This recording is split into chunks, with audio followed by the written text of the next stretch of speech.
দেশের জাতীয় মাছ ইলিশের ভবিষ্যৎ বদলে দিতে পারে এমন এক যুগান্তকারী পদক্ষেপে প্রথমবারের মতো দেশে বাণিজ্যিকভাবে কৃত্রিম পরিবেশে ইনডোর ইলিশ চাষের পরিকল্পনা নিয়েছে প্রাণ আরএফএল গ্রুপ।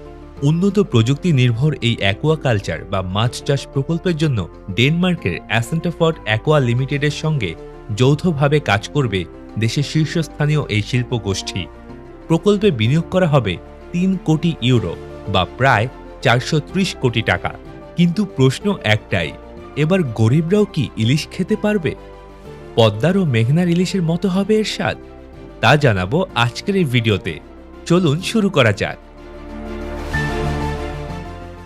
বাংলাদেশের জাতীয় মাছ ইলিশের সঙ্গে জড়িয়ে আছে গভীর আবেগ ও সাংস্কৃতিক ঐতিহ্য। আন্তর্জাতিক বাজারেও এর কদর অনেক, দামও চড়া।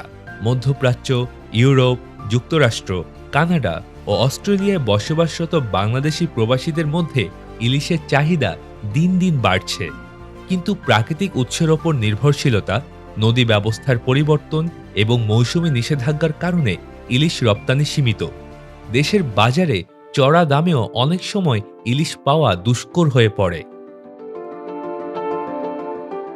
সংশ্লিষ্টরা বলছেন, নিয়ন্ত্রিত পরিবেশে ইলিশ চাষ সফল হলে তা এ খাতে বড় ধরনের সাফল্য বয়ে আনবে। প্রাণ গ্রুপের ব্যবস্থাপনা পরিচালক ইলিয়াস মৃধা বলেন, সুস্বাদু সামুদ্রিক মাছের ক্রমবর্ধমান দেশীয় ও আন্তর্জাতিক চাহিদার পরিপ্রেক্ষিতে দেশে অত্যাধুনিক আরএএস পদ্ধতিতে এসব মাছ চাষ করতে চায় প্রাণ গ্রুপ। অ্যাসেন্টাফর্ড অ্যাকোয়া উন্নত দেশগুলোতে ইতোমধ্যে স্বল্প জায়গায় এই প্রযুক্তির মাধ্যমে শিল্প পর্যায়ে মাছ চাষ করছে। এই প্রকল্পের মাধ্যমে বাংলাদেশে প্রথমবারের মতো শিল্প পর্যায়ে সিবাস উৎপাদন শুরু হবে। আরএএস প্রযুক্তিতে কিভাবে হবে ইলিশ চাষ? আরএএস বা রিসার্কুলেটিং অ্যাকুয়াকালচার সিস্টেম হলো একটি সম্পূর্ণ নিয়ন্ত্রিত ইনডোর মাছ চাষ পদ্ধতি, যেখানে পানির গুণগত মান, তাপমাত্রা, অক্সিজেন, লবণাক্ততা ও বর্জ্য ব্যবস্থাপনা প্রযুক্তিগতভাবে নিয়ন্ত্রণ করা হয়। একই পানি পরিশোধন করে বারবার ব্যবহার করা হয় বলে পানির ব্যবহার কমে যায় এবং রোগের ঝুঁকিও তুলনামূলকভাবে কম থাকে।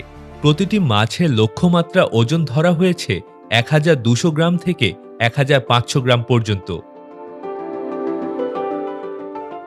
প্রকল্পটি পূর্ণ বাস্তবায়নের পর বছরে প্রায় ২০০০ মেট্রিক টন মাছ উৎপাদনের লক্ষ্য নির্ধারণ করা হয়েছে, যার একটি বড় অংশ রপ্তানি করা হবে।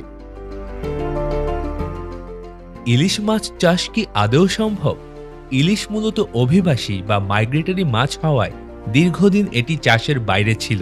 তবে সাম্প্রতিক বছরগুলোতে বাংলাদেশ, ভারত ও মিয়ানমারে পরীক্ষামূলকভাবে নিয়ন্ত্রিত পরিবেশে ইলিশ পালনের গবেষণা চলছে। বাণিজ্যিক পর্যায়ে বড় আকারের উৎপাদন এখনো বিরল, যা প্রাণ আরএফএল ও অ্যাসেন্টাফর্ড অ্যাকোয়ার এই উদ্যোগকে বৈশ্বিকভাবে ব্যতিক্রমী করে তুলছে। ডেনিশ দক্ষতা ও স্থানীয় উচ্চাকাঙ্ক্ষা। ডেনমার্ক ভিত্তিক অ্যাসেন্টাফর্ড অ্যাকোয়া লিমিটেড আরএএস প্রযুক্তিতে বিশ্বব্যাপী পরিচিত একটি প্রতিষ্ঠান। তাদের সহযোগী প্রতিষ্ঠান মারিস্কো এপিএস ২০১৬ সাল থেকে বাংলাদেশ সহ বিভিন্ন দেশে মাছ চাষ প্রকল্পে কারিগরি সহায়তা দিয়ে আসছে।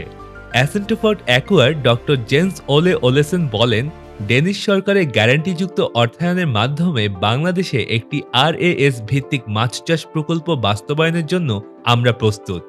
প্রাণ আরএফএল গ্রুপের সঙ্গে অংশীদারিত্ব নিয়ে আমরা আশাবাদী।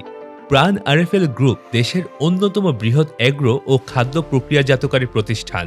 খাদ্য, কৃষি, ডেইরি, পানীয় ও রপ্তানিমুখী পণ্যে তাদের শক্ত অবস্থান রয়েছে। নতুন এই মৎস্য প্রকল্পের মাধ্যমে গ্রুপটি উচ্চমূল্যের সামুদ্রিক মাছ উৎপাদন ও রপ্তানিতে প্রবেশ করতে যাচ্ছে বলে জানিয়েছেন প্রাণের ব্যবস্থাপনা পরিচালক ইলিয়াস মৃধা।